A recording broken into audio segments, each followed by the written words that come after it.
podcast. Hi, I'm Bran, and I love Netflix Christmas movies. I'm Jax, and I like Netflix Christmas movies so much. I'm Dan, and as if I would despise Netflix Christmas movies. I'm Alonso, and I don't find this stuff amusing anymore. And this is the Deck the Hallmark podcast. Deck the Hallmark, it's his podcast. Brandon and friends host his podcast. We hope you like this jolly podcast.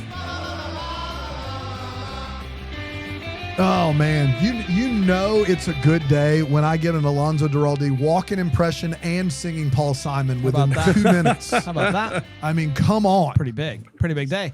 Happy Sunday, everybody. Yeah. How's your Sunday so far? Sunday's been great. Yeah? Brian. We're here in the studio. We don't need family. Who needs family? You know what I mean? Not this time of Yeah, year. yeah. Everyone knows you work as hard as you possibly can during the holidays. All year to long, avoid and you your never family. spend it with your family. That's what I learned from the if we first learn half. anything from A Christmas Carol, That's that's, right. the message. I the only message. watched the first half of every Christmas Carol adaptation. Well, that's my cool. And key. then, if I've learned Yeah. anything from like A Christmas Story and 8-Bit Christmas, you can be a really crappy dad. That's right. But if on Christmas Day, That's right. you're come in kind. clutch. You're kind Yeah, for I'm a gonna- moment. Yeah, I'm going to back up the Brinks truck on Christmas Day. Don't Yeah, worry. and Like, then my kids are you're gonna get a good to lot of go. stuff. That's right. You will be remembered fondly, and it'll be wonderful. We had That's our goal. a huge fan of the show tell us we should be calling these episodes Net the Hall Flicks. Wow, how about that? You can take that for what it's worth. I mean, at this point, It's innovative. Yeah. I like that. Not mad at it. Jax, how's your Sunday going so far? It's a day of rest. It It's is. the Amen. Lord's Amen. Sabbath, It's- sister. Sabbath, sister. I like that. It's what we used to call family day in my family, where we would go to the mall and Golden Corral after. And yes, I grew up a little spoiled. That's what it was. and it showed. The chocolate Well, I mean, fountain. between the mall and then such a flex there. the Golden Corral, you can keep eating. You can They're just not going to keep kick going. you out. And when is it? Steak o'clock? Oh man, we're back around. It took 4 years, but we did make Yeah, it. steak o'clock. Don't 5 be o'clock, sleeping right? on Golden I think Corral. Don't 5 be sleeping o'clock on- is steak o'clock. I believe that's what we found. I never went when they. But every o'clock is candy, cotton candy o'clock. yeah, chocolate fountain o'clock always. That's just bait. So good, you Anytime you want guys. to. Is it so good? Ponderosa and Bonanza were also ones that we put into the rotation. Yeah, you mentioned Yeah. Ponderosa on Breakfast in Hell. I feel like it's just, Where you- the- like you- I did. Where the people on Survivor go when they get voted off? no, No, but yes, but Okay. not that one. they go to yeah, the, you the know- big buffet in the Ponderosa. sky. You know? Yep, the big buffet in the sky, Ponderosa. Ponderosa. Which I've got a bone to pick with Jeff Probst. He said that. Yeah. Yes, I know what he You said. go ahead. I You mean- tell me. What are you talking about? How he said that that Parv's Australia win was only half a win? Yeah, a 1.5-time Survivor winner. I'm calling that a hate crime, and I think she should host the show instead of Jeff. Get out of here. Also, they don't follow each other on. I mean, Instagram. notice what Jeff did though. Jeff didn't actually say it. Jeff was like, whoever the guy is that's on Fire this year, he's like, out of curiosity, do you guys consider Parvati's Australia win a real win? Yeah, leading question, Jeff. We all Alonzo, know what you- do you It think should have about been that? Absolutely. Absolutely. I'm thinking the last time I watched Survivor, Richard Hatch won. Same, So I really same. have no So you dog, haven't- no dog in So this. you one. haven't watched Survivor. No torch in this elimination ceremony. Alonzo, there you go. you and I should do a podcast that's a Survivor podcast where we just make it up. Every week we talk There for we 40 go. full minutes, and it's purely just like not Names we made and up. people trying to match it to seasons. It would be a fun time. It's a great bit. I Well, listen. Clarence thought he was going to climb to the top of the coconuts. Then and putting the immunity idol there, offensive. Yeah. You know what I mean? Frankly, 100%. Alonzo, happy Sunday to you. How are you? I'm good. I'm good. This is a nutty time of year. I'm a voting member of the Los Angeles Film Critics, and we are voting in early December. And I think there is a sort of unspoken rule among publicists where unless we see their movie in the last 4 weeks before voting, we will not remember that it happened. So it has just like been jam packed with all of these sort of like prestige awardsy, movies. as Daniel put it, and Running Man. And so just trying to spin all those plates and, shill a book or two, That's right. And you do all of that with, and you know this about Alonso, but he is 4-5-time fantasy football winner in our league. He is, yeah. And he's a big fantasy football guy. How do you do it all, Alonso? It's the love of a good man. I don't know what to tell you. But also, I do feel like it's weird that the publicists keep bothering you when you have already voted for Now You See Me 3 as best picture of the year. Like you've already made that clear. Yeah, I'm a straight ticket. Now You Throned all the way in every category. That's right. Well, it is Netflix season. We have some Netflix Christmas movies to talk about. Are we ready to dive into this first one? Oh yes. Let's do it. What was that date? That's the 12th. Merry Little Xmas originally premiered on the Netflix on November 12th, 2025, and it went a little something like this. We're getting a little Christmas story, everybody, believe it or not. We meet Kate about 20 years ago. She got a job at an architecture firm straight out of college. She goes to a party and she dances with a guy named Everett. When it comes time to settle down and start his own practice, he decides to do so. She decides to follow him to this small town that he grew up in of Winter Light. 20 years later, they decide that they're going to get a divorce. I'm sorry. They are going to consciously uncouple. Obviously, they have to get approval from the mayor for some reason. And they tell him that they're going to do Christmas all together as a family. And the mayor and all of the friends in the town are like, you're insane. This is not going to work. You can't divorce nicely. It's just not possible. It's going to be a full house for Christmas. We have Kate and Everett's son, Gabriel, and their daughter, Sienna. Her daughter, the daughter's boyfriend, Nigel, who is a Harry Potter tour guide. You sure? I don't know.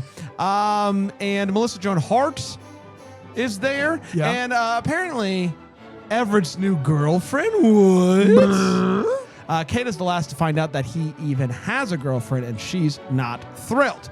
She ends up awkwardly bumping into Everett and his girlfriend Tess while out on the town, and it is super uncomfy. The next day, he tells Kate that he wants them all to have dinner with Tess tonight. So Kate and the kids head to Everett's house for dinner, and they are shocked to see how nuts he has decorated this house. These are lights that you plug into the wall. And if you know Kate, she's not down with that. The vibes are weird, but I'm sure it's going to get better, right? The next day, it is time for some Christmas traditions to begin. Bright and early, Kate takes the kids to get a tree. And while at the lot, she meets a hunky young Santa named Chet, who gives her his number. And she shrugs it off at first, but feeling discouraged by how her kids aren't really into her traditions this year, she says, you know what? YOLO. Naturally, their first date is how you would do all your first dates, with your family sledding.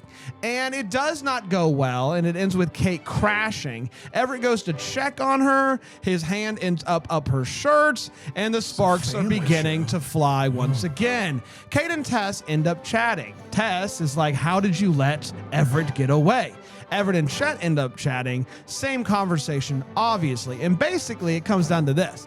Everett worked too much. He was never around. He wasn't present. And she was just too darn environmentally friendly. He ends up apologizing to Kate for not really being present in their marriage, which means a lot to her. But then he says, if I ever get married to Tess, or someone else for that matter, he'll be better. And he thanks her for that, which kind of makes her mad, and she destroys her gingerbread village that she made.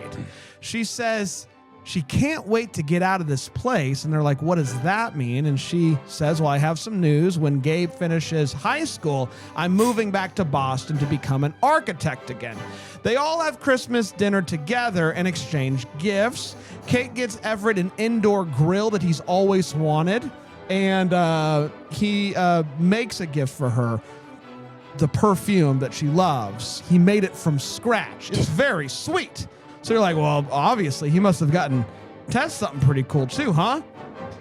It's AirPods. And Tess is like, WTF, you made your ex-wife perfume from scratch. You bought Me AirPods. It goes from bad to worse when the Christmas tree catches on fire. Luckily, Chet strips down to help put out the fire, and we're all better for it. While she finds Chet to be very amusing, Kate ends up breaking things off with him. Later that night, Everett surprises Kate and the kids by showing up to look at their family Christmas book together like they do every Christmas Eve, which leads to an almost kiss. Christmas morning comes, and Tess ends up leaving. She's out of here. She knows that Everett is still in love with Kate and doesn't want to stand in the way of that, and it's just not going to work. But naturally, Chet comes to pick her up because he's a man that wears many hats. While the power is out at Everett's house and everywhere else in the neighborhood, they all go to Kate's place because obviously it's battery powered. When they get there, the entire neighborhood is already there, and they tell Kate about how amazing she is for all of her environmentally friendly choices that she's made. Through her family and her friends, she realizes, hey, I've actually made a little bit of a difference here. How about that? And just because she gave up on her dream of being an architect doesn't mean that she hasn't made a difference. The movie ends with Everett telling Kate that he doesn't want a divorce after all. He wants to move to Boston with her. And she says, well, we're not moving to Boston at all. We're staying put. And they kiss, big ones. She ends up opening her own sustainability company 1 year later. And she is now the one that is always working, but in a good way. And the movie ends with, you can call me Al. And that, my friends, was A Merry Little Xmas. We did it. We did do it. Let's take a break. We'll come back. We'll break this movie down with the gang here on Sunday here on Deck the Hallmark.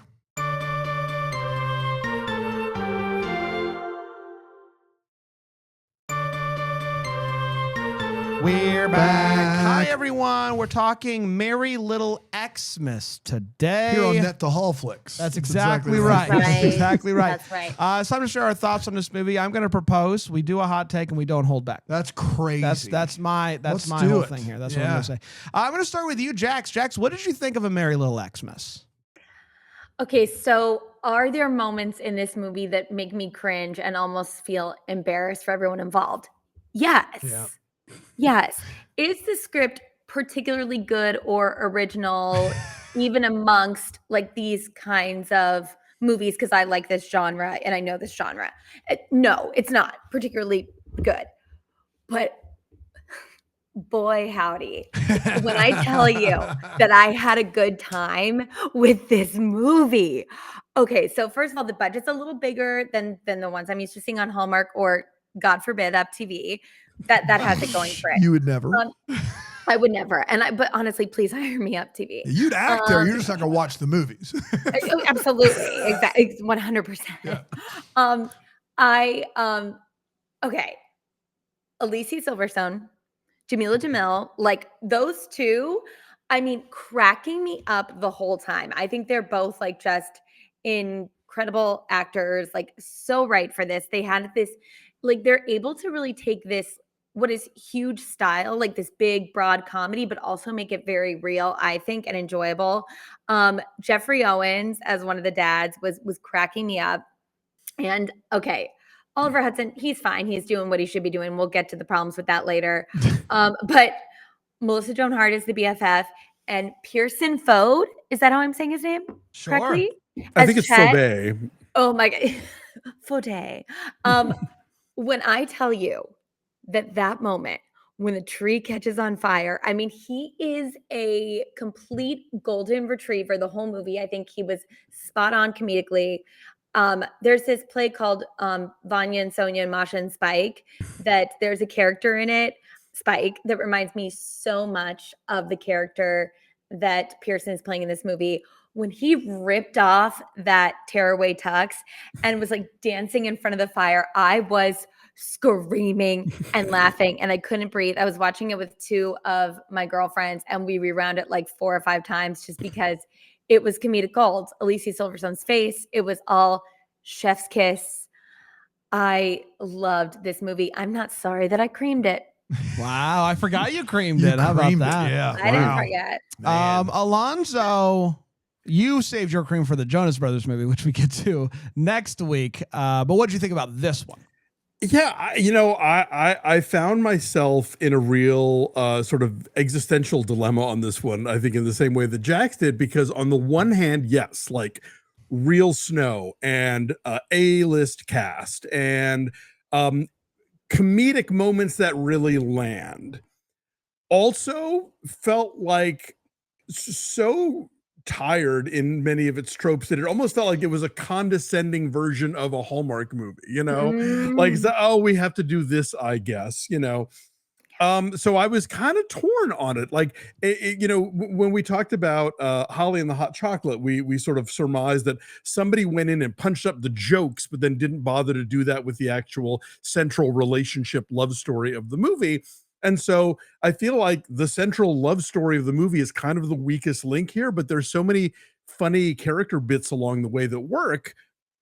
It's hard to kind of nail this one down. So I think it's got a lot going for it. And I think that certainly of the films that Melissa Joan Hart and her mom have produced, I want to say this is head and shoulders above the one with the green screen sled race. Oh, good What's gosh. their production company again? Heart Song or Heart something? Something. Heart something. And Heartbeat, I forget. But but so close and so good in so many ways, but not a 100% win, unfortunately. Yeah, I agree with you, Alonso. I think first of all, it's fine. It's fine. But it's hard for me to love one of these movies if I don't love the two leads, and I didn't. I wasn't rooting for them to. No, I like the leads. I wasn't cheering for them to get together. Oh, I totally understand. I would never get back with that man. I just I wasn't happy that they did. And to me, the most fun I had with this movie is with Chet and with Tess.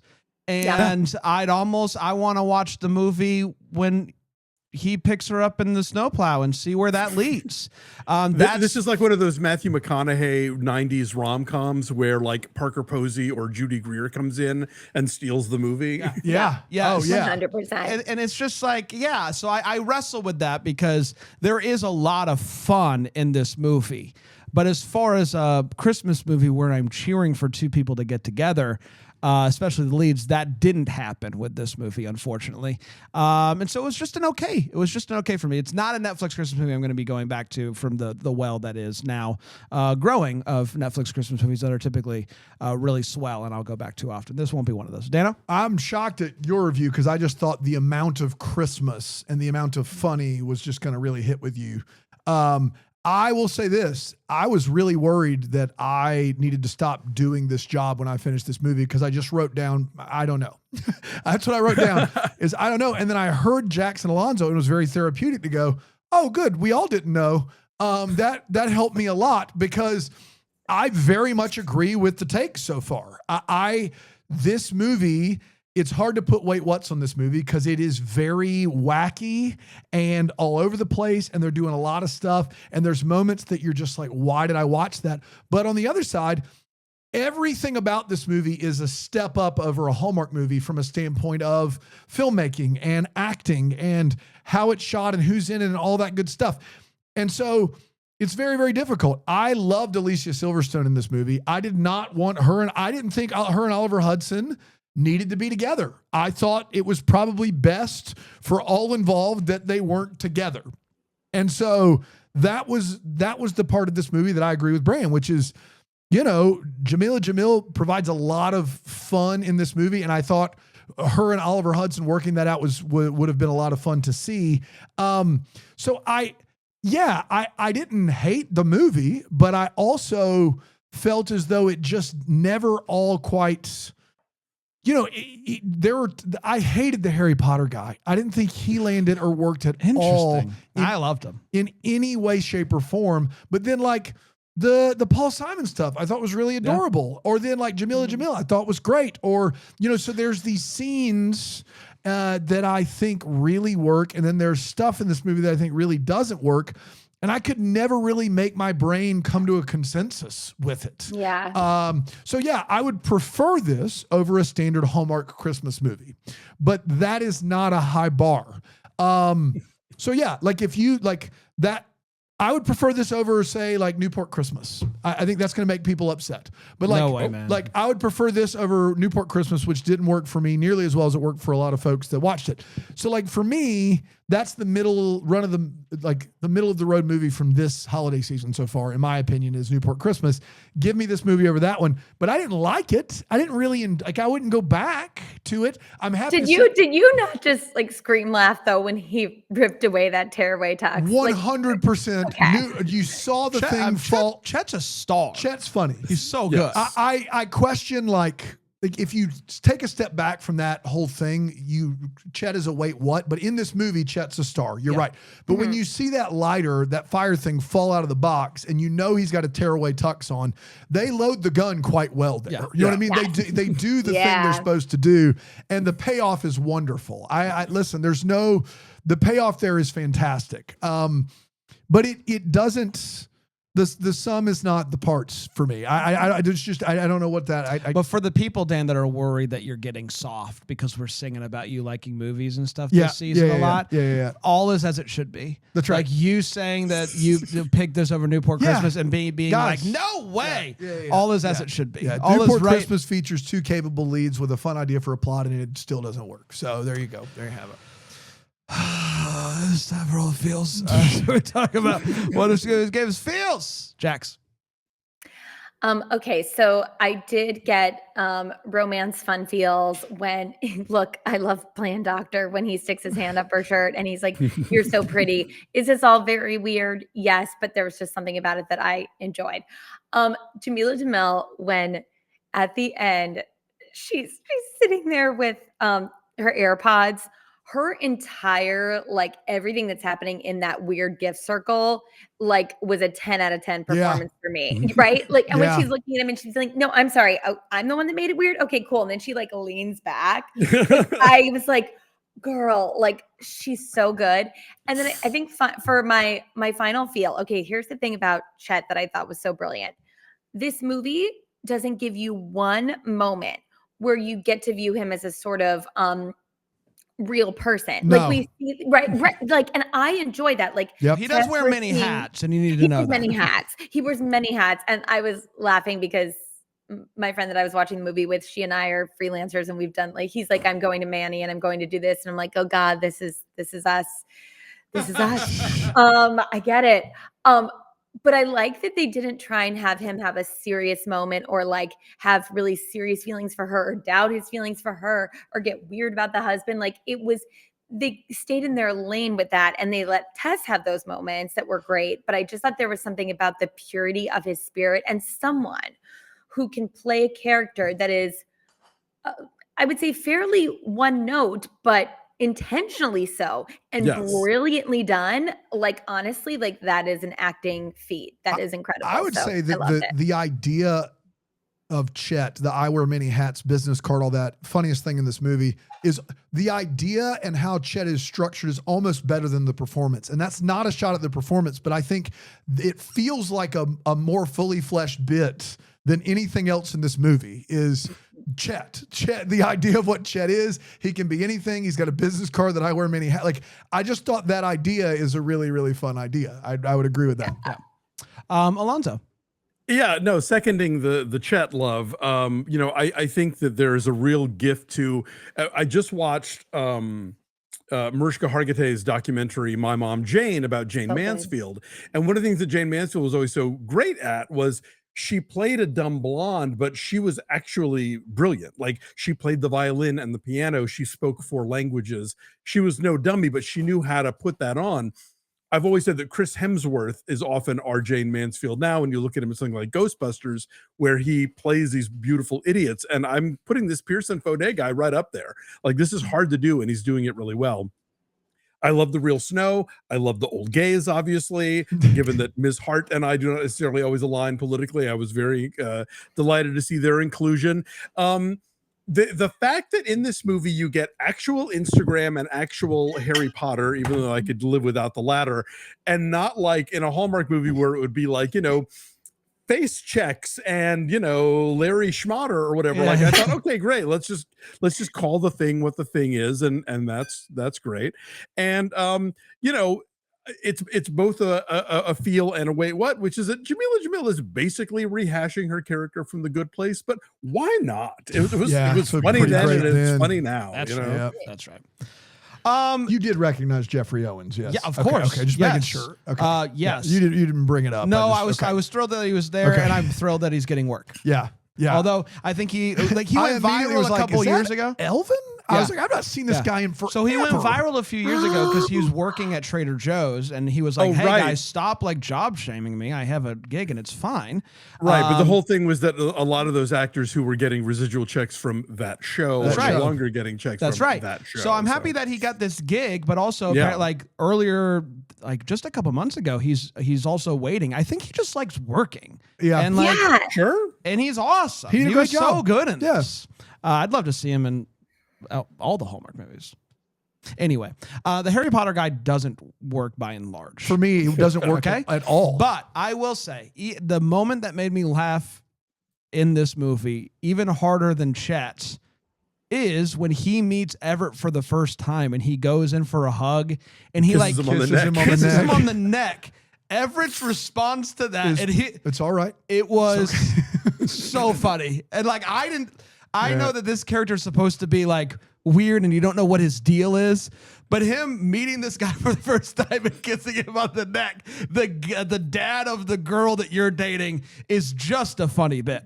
That is next level misreading social cues. 100%. 100%. That moment made me laugh the hardest of everything in this movie. Dan? The most damning praise I can say about this movie is that my feels is the episode of Holidays with Dennis Haysbert, which I think is a better version of this movie, where his ex-wife brings home this young stud. Such a good episode. And that episode of Holidays is actually how you do this very, very well, in my opinion. And I kept thinking of it during this movie.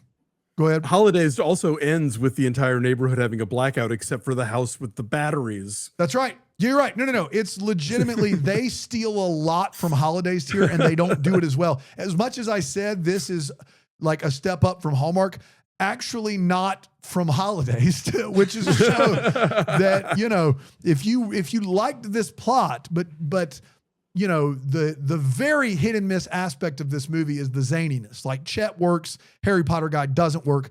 If you want this plot without that, good or bad, the Dennis Haysbert episodes, and there's other actors in there, but that's how I remember it, of this plot line is fantastic. And you do want him and his ex-wife to end up back together. I think that's Loretta Devine and Sir Darius Blaine. Loretta Devine and Sir Darius Blaine. What an episode. I mean, it's just great when television. Holidays hit, oh my God, it's good. Yeah. Have you seen it, Jax? No. Oh, you need to check it out. I feel like I should, though. I love Loretta Devine. Yeah. Okay, let's take a break. We'll come back. We'll get to the Wait What and the What the Flicks here on Deck the Hallmark Flicks. Man, I'm sorry, AT. Welcome back to Neck the Hallmark. Oh man, I switched. I got it. Yeah, it's great to be here today, talking about the first Netflix Christmas movie of the year. Welcome to the party, Netflix. We're talking about A Merry Little Xmas. It's time for the Wait What. It's where we're talking about what in this movie made us go wait what. I'll start with you, Jax. Alonso, I thought you put into words what I was having a difficult time articulating, almost like the condescension. Like when the son walked in and he's like, "Hey, grandpas," I was like, well, wouldn't you call one like Pappy and something else? Like it felt like they were almost like playing at the joke of, look, you gay dads, you know what I mean? But in a way that felt like I wanted more. It didn't feel internal. It didn't. And I felt like in a way like it could have, but like when Alicia Silverstone would talk about like your dads, that would all feel good. But there was something about this kid tossing off like, "Hey, grandpas," that I was like, I hate this. Did not like that. Love the grandpas though. Love the grandpas. My other big wait what, because like you said, Dan, it's hard to have I don't have wait whats because there's like so many. It's like there's none, but there's also so many. The great paradox of this film that has left us all dazed and confused. With our heads spinning. Our heads are spinning, yes. Okay. I know that for single women who are dating men, it is rough out there, and you do have to. Not me. I'm not. I'm speaking for my single lady friends. women that are dating men. You Men. mean? Okay, I got you. Yes. Well, okay, I see what you're saying. They're not necessarily straight but they're dating men. They're dating men. Maybe they're so if you're a woman who dates men, okay, and wants to find a man, I just don't want to assume that they're straight because of course not. No, of course, yeah, they haven't met me yet. I'm just kidding. Mostly kidding. No. So anyway, sorry. Back on track. You just gotta talk to Alex. Brand. I mean, I love you. Love you. Love you. How did we make this weird? How did we get here? It was my Jack's fault. just going off script and you getting stopped there. and slowed down. If you just let her go with All it, it would have been Single fine. women dating Here we men. All the single ladies, all the Yes, single all ladies the- Not the single all ladies. women. But, Not all women, but who find themselves dating. That's right. Haven't met you yet. when Tess is talking to Alicia Silverstone and is Al and is like, oh, he's a clunicorn, which she pulled off well and it made me laugh. I thought it was adorable. I'm like, girly pop, is he? No, Yeah. like you give TED Talks. You are so beautiful. It's like You have to look at you through a pinhole in a cardboard. yes, Yeah. yes, like she is stunning, but has this approachability and this sense of humor. And she's literally the whole package. And she's saying how hard it is, to find someone like this who, look at this character. I mean, honestly, I can't stand this character. I think Oliver Hudson does a great job with him. I think he's got charm. I actually do think they have a lot of a lot of chemistry together, both women and him. But he's has 2 kids that he's going to be paying college for, an ex-wife that or an almost ex-wife that he's obsessed with. And he's not that good in bed. We find that out later in the movie. Not When that he's good in bed. That's a small town doctor workaholic. I don't when did he Clooney exactly? When did he Clooney? Thank you. And if When this did he divorce Clooney? goes through, there's more money. That's right. There's about to be a lot of money going out of this guy's bank account. Yeah. Thank you very much. When did he Clooney? When did he There's gonna be a lot of Clooney? money going out. You know who's probably like a forest fire in the sack? Chet. Oh, 100%. No question. No And question. so giving too. Because Mhm. usually guys that are that good looking, you're like, no, probably not. They Thoroughly never had to learn. accommodating. Thoroughly accommodating. Thoroughly Brand, accommodating. you said that to me before the episode started. I was like, I hope it gets to me. Yeah, I can talk about it. In the wait what section, I hope Chet being thoroughly accommodating gets to me. Here's hoping. But it's fine. It's fine. That's fine. I'm glad I've you said took my it. piece. I've Okay. said my piece. Alonso.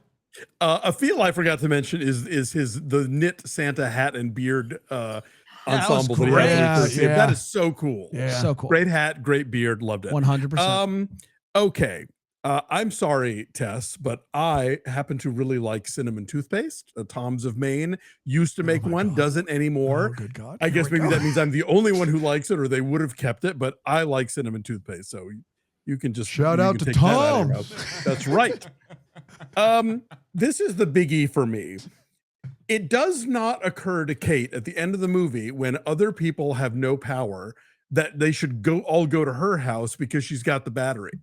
She has been waiting her entire life for this moment. Yeah. She Yeah. has been like, It's your whole thing. I got my solar panels. I got my batteries. You guys do what you want. You guys be on the grid. The day will come. Mark my words. There's That's going to right. be a storm and y'all will all be sitting in the dark and the cold and you'll come crawling to me, the tree hugger. You laughed at me for years, but I'm going to be the only one with power. She's been waiting for this moment.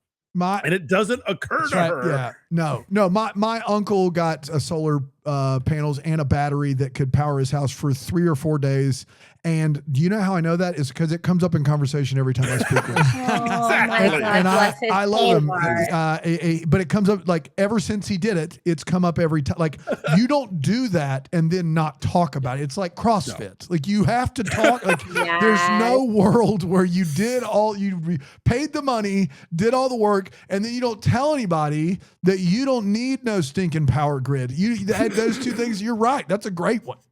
Yeah. She's been dreaming of this day. Yes, 100%. Yeah. Anything else, Alonso?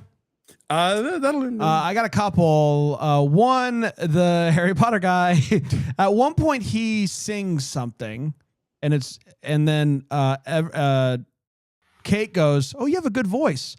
No, he did. Like, it was weird. I don't like. It was a very weird not moment. a good voice. No. It was very interesting. One of the problems why I love a Hallmark movie is the badness is pretty, as far as what it looks like, is pretty consistent, right? When you have a movie that qualitatively is pretty good, when things right. aren't good, it really sticks out. The drone getting ran over looked so bad. It was clearly not real, and I don't know why, because drones are pretty well available. Like, with everything that they had going on, they couldn't get an actual drone to. I mean, maybe they were really trying to make the sustainability thing real. It was clearly animated when it kept dive bombing them. Yeah, but they couldn't then replace it with a real one for that truck moment. I don't know. Dan, I don't know your await what's. I don't have many. I don't. I'm a bit like maybe 2. I have to imagine hot dog stands on there. Absolutely. All right, I will let you talk about 100% hot dog stand on there. And I'll just end with this. What is with every guy in this daggum family stepping over the couch? Stop putting your nasty feet on shoes off the couch. The kid does it. Where the I'm head like, goes. Okay. All right, Gabe, you're still in high school. Yep. You're dumb. You're going to try to get over the couch in the weirdest way possible. And then Dad walks in and does the same thing. I'm like, this is from you, Dad. This is an epidemic with this family. Just walk around the couch. All right, Dan, talk about hot dog stand. This is not a hot dog stand. I don't know what you're peddling out there, sir, but it's not hot dogs. They got like a little station outside in the freezing cold. In the snow. There's no place there's no warmer. There's nothing plugged in anywhere. Is he just heating up dogs over coals in his little mini stand with the temperature below freezing? And he also serves veggie dogs. Right. In the freezing cold in a small town. Look, the big city takes I bet Kate made him, actually. Exactly. Yeah, of course. The big city takes it on the chin in this movie. And you need to know that, like, everybody at the end of the day, aside from Jamil's character, ends up just poo-pooing the big city. Like, it's just like, why would I go back to Boston and do the thing I've always wanted to do my whole life when my home is here? And I get that. There's nothing, look, that's fine. You want to be a firefighter in your small town? That's fine. You want to be a doctor in your small town? That's fine. But this guy is not a small town hot dog vendor. You can't tell me that this is available in a small town on a deck somewhere. It just isn't. And then this guy, Chet, my boy Chet, comes up and he goes, make sure those veggie dogs are crisp. Funny line, Chet, doesn't exist. I couldn't get over the dogs that are already cooked just sitting on top of it. No, cold. they weren't. There's no smoke coming up. Get out of here. No way. No. We're meant to believe that he's a seasonal outdoor hot dog vendor. Yeah, that's right. Yeah. You know, when the yeah. hot dog guys really thrive. That's when they really get their money. In the winter. Yeah. And then also my favorite aspect of the Chet character is he misremembers cultural stuff, like Jeff Bezos, and he's like, he's great in The Fly. That's Jeff Goldblum, which I'm sure you knew. Yeah. They're like, same guy. Heat of the moment, and he thinks it's a different band and not Asia. Like, it's a really funny bit that he does. But then when they get to Harry Potter, he just goes, I don't know who that is. And I know that is funny, but I desperately wanted him to confuse Harry Potter with something else. And I felt like that would have been, I needed a Sabrina the Teenage Witch. It's sitting right there. Yes. Like, yes. So Yes. my big way, what was like, Did he not at one point switch it up with Lord of the Rings, or am I imagining that? He did that with something else. No. He calls the Harry Potter guy like Gandalf, and then the guy Harry Potter guy says, "No, it's Harry Potter," and he goes, says, "I don't know what that is." Okay. What I wanted was him to be like, "Oh yeah," and him to do something wrong there, because two of my favorite moments, maybe the hardest actual laugh you got was somebody said Jeff Bezos, and he goes, "Oh, dude, he was great in The Fly." That was funny. That was a funny line. I really enjoyed myself. And that was my only, like, him just to kind of go, it didn't feel right. Chet's so overconfident about everything in a very genuine way for him to be like, I just don't know who that is. So I wanted that to be different. That's all I got. That's literally all I got. There you go. Hot dogs. Hot dogs. It's time for What the Flicks. It's where we talk about any questions that we still had that we'd like some answers to. Maybe some of these things happened off screen, you know, and you're like, well, I wonder what happened with this. Jax, what are you still wondering about? I need to know what happened, what it was like when they went to see Lion King. Did they get merch? What did they have to drink? Like Tess and Chet, I'll follow you to the ends of the earth. I bet they went to Serendipity after. Probably. I bet they did. I want to see it. How long do you think they waited? Well, they're like how good looking they are. Yeah, Probably they probably very get them long. right to the front of the line. What's serendipity? I don't know what that is. You get frozen hot chocolate. It was on Oprah's favorite things right. like There's maybe always 15 a years line. ago. And there's always a line because Always you can a make reservations for the restaurant, but you can make reservations just to have hot chocolate. Okay, got it. Frozen hot Good to chocolate. know. Good to know. Alonso, any what the hallmarks? Everybody gets a happy ending here, and I'm unconvinced that the kid who wants to be a firefighter not going to college is the play. Like, why is this treated as either or? Like, Yes. can't he go to college and be a volunteer fireman and maybe Totally. like Not in learn a small about, town. become like a forestry major or something that would be relevant to Yes. his further career as a firefighter? This movie really treats it as this binary of like, you're a fireman or you go to college. You cannot do But both. it's also, that's the microcosm of my issue with the movie, which is, do I think every kid needs to go to college? Absolutely not. But do I think they need to leave their small town and have other experiences? Absolutely. And so I didn't know how to feel about that. I didn't know how to feel Problem about. is he knows where the fire extinguisher is, and so that's his He's calling. clearly, Yeah, yes. clearly. It's Yeah, so Who it's are like we to stand in his way? he knows I mean, where it yeah. is in his house. Oh my God. He's got it. Yeah, And there's it's funny, he fires to be tells put them out what to do, everywhere. and no one does it. He's Yeah. like, everybody leave the house, and like no one moves. They're all because they're transfixed by Chet. Yeah, and the Chet's like, tearaway stop, tuxedo." everybody stop. Yeah, it was fantastic. Yeah. I don't want to be a prude here, Oh boy, here we but go. I Okay. do. Who's I gonna? do want to ask this question. Okay. Sure. Clearly, Everett and Tess knocked boots. Of right? 100%. They Yes. talk about Shit. it. They talk about It is it. brought up, yes. Also, clearly, he was not. He didn't sign the divorce papers, right? Yeah. They've decided they're going to get back together. At some point, a conversation is going to come up. You'd think, hey, did you? I just a quick question. Did you? Technically, he cheated on her. Did you and Yes. Tess ever? How did it go? Like maybe she doesn't ask, maybe they had a conversation ahead of time. Hey, you live your life, you do what you want to do, type thing. I think in the world of grown-ups that are not in Christmas movies, hearing that your ex-husband has a new girlfriend equals You assume That's it. right. You assume it. She the knows. beast with two backs. Yeah, you assume it. The old beast with two backs. Maybe they don't have the conversation. Maybe I'm. Hey, call me old school. Yeah. But I wonder Like if the- anything, I think the conversation would be that she isn't sleeping with Chet. Yes, that's fair. Yes. That's fair. Dan. Yeah, so the gives from our two leads. So the Oliver Hudson gives are, I need to be more present and be more around. Like I don't need to just be at work all the time. We can send them to another clinic, blah, blah, blah. The give for Alicia Silverstone's character is a lot harder to measure because she's just very environmentally conscious. Right. And so, but then we see that she buys him an indoor grill, which she doesn't believe is very environmentally conscious. So I guess my question is, well, how's it going? Because it doesn't. How much does she continue to give? Exactly. You Like know? at what point is it for her a moral line? Like I know what Oliver Hudson needs to do. Like I know those folks. He needs to be around more. That's easily Because apparently measurable. he can close up. That's right. Yes. Yes. He does it. But Puts a sign on the door. She meets him halfway on the Christmas lights, right? They're now solar powered, but they're still there. that's right. But like for her, there seems to be a lot of this that's built into her moral, like for people that are like, I try to be environmentally conscious, but I would not be considered hardline on that for sure. I drive it, you know what I mean? So like she seems to be someone who believes that this is a moral, Yeah. like a moral thing, like a moral Yeah. thing that we've been called to do. So how do you give on that? How do you give on like that kind of stuff? If that was the holdup of your partner, that was one of the reasons I thought they shouldn't be together is she to really do this and be just in her brain. She doesn't need to have him around, in my opinion. So like, Yeah.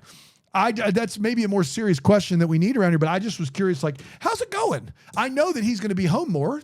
I know that. How's it going on her side of things when the give is so very specific?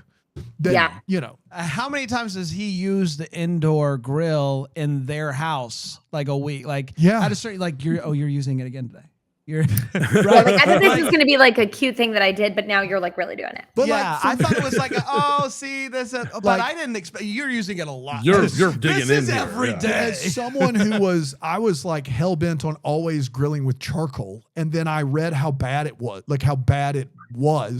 and how just burning wood pellets instead of charcoal was better. Like literally just that switch. I switched, and it was hard for a little bit because it doesn't taste as good. But then once I kind of figured it out, and there was an artistry to it, like I was happy with that switch. But I don't think Alicia Silverstone's character is in that boat. She is not like that. It's not where she lives in that universe. So that's really my question. You know, It's easier to like I've ticked back. Yeah. Your like you being like, okay, I want to be more environmentally That's right. friendly. Yes. It's hard to be like, hey, I want to be less, but it's also my right. Yeah, entire yeah, personality. yeah. Exactly. Yeah. Yeah. Yeah, she And literally. is she in fact selling herself out by like? That's you know, right. She giving runs on this these, you know? sustainability company while her husband's doing Grills the indoor indoors? grill Are you kidding me? with the scandal. Wait until Oprah hears about that. All right, we No did way everybody. we're making 1.5 degrees Celsius centigrade, whatever. We did. We're gonna end on a really high note here. We're fine. We're fine. We're back fine. next Sunday with the Jonas Brothers movie. A movie that Alonso creamed. That's A right. movie that I creamed. Yep. And we'll see how it is. It's going to be a lot of fun coming back for that. And of course, we'll be back tomorrow. We'll be with, back every day. with Up TV. 7 days a week. I don't know if you've Y'all heard. Yeah. anywhere ever. Until then, we're the first to wish you a Merry Christmas! Deck the Hallmarks, a Bramble Jam podcast produced by Brandon Gray and that Greenville, South Carolina. For more information on the pod, videos, host information, go to deckthehallmark.com. Give us a follow on the socials at Deck the Hallmark. It's a lot of fun. Leave us a rating and review on Apple Podcasts or even Spotify. That'd help a ton. And to find the best corner of the internet with ad-free podcasting, live video tapings, chats, and so much more, you can go to BrambleJamPlus.com.